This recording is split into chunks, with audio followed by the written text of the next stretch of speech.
The idea of compound functions um, and compound inequalities is something we have seen so far, and both these ideas can be put together in a special function called the absolute value or um, absolute value function. Okay, recall compound inequality is two inequalities put together. Compound function is multiple functions which we sew together. We talked about that in week 1. Now here is one of the origins for the requirement of something like this is if we want to measure distance from origin of a point. Now what does that mean? If I look at the point 3, the distance of 3 from 0 is 3. But if I look at, let's say, the counterpart to 3, which is negative 3, then I also notice that the distance of negative 3 from 0 is also 3. What this shows us is that there is this sort of a symmetry between any point A and any point negative A. They have the same distance from 0. So we call this distance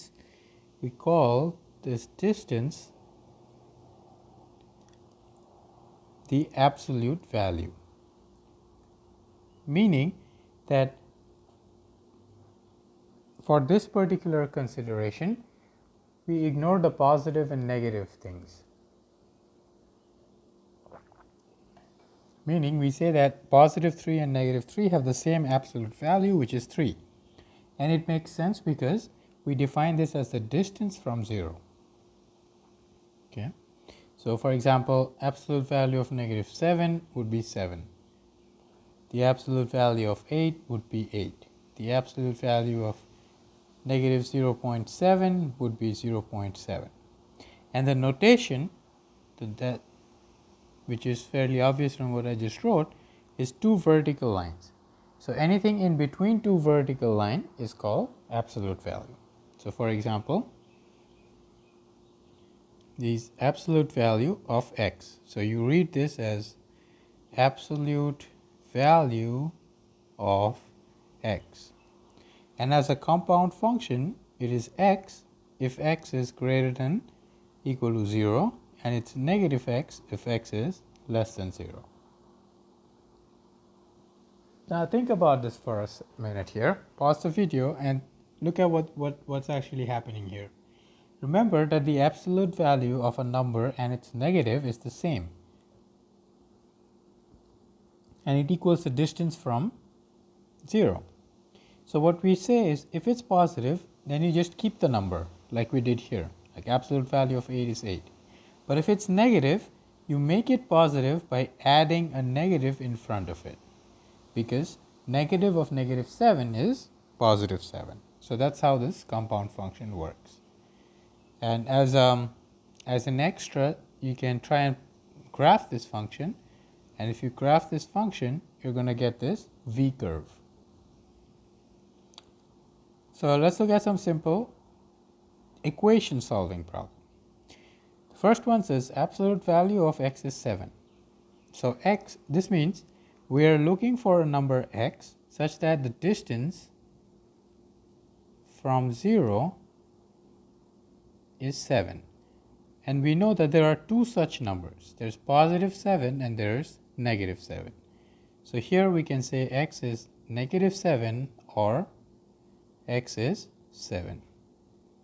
So this gives me a framework of understanding what to do with equations involving absolute value. Meaning, I take the positive and negative version.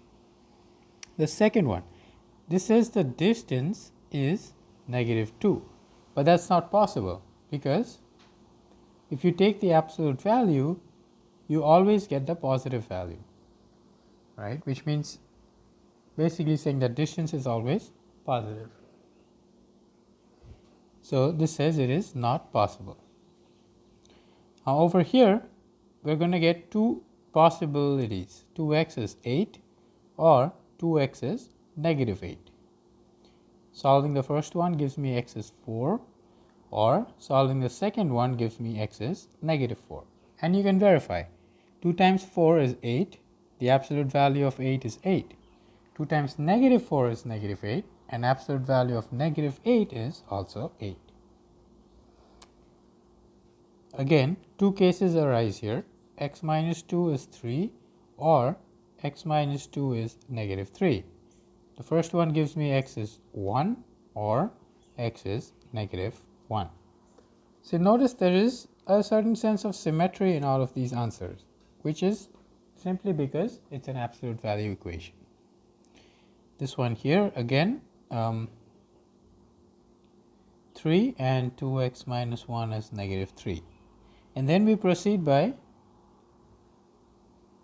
the usual methods of solving equations. So this is 4 divided by 2 gives me x is 2, or 2x is negative 2 and gives me x is negative 1.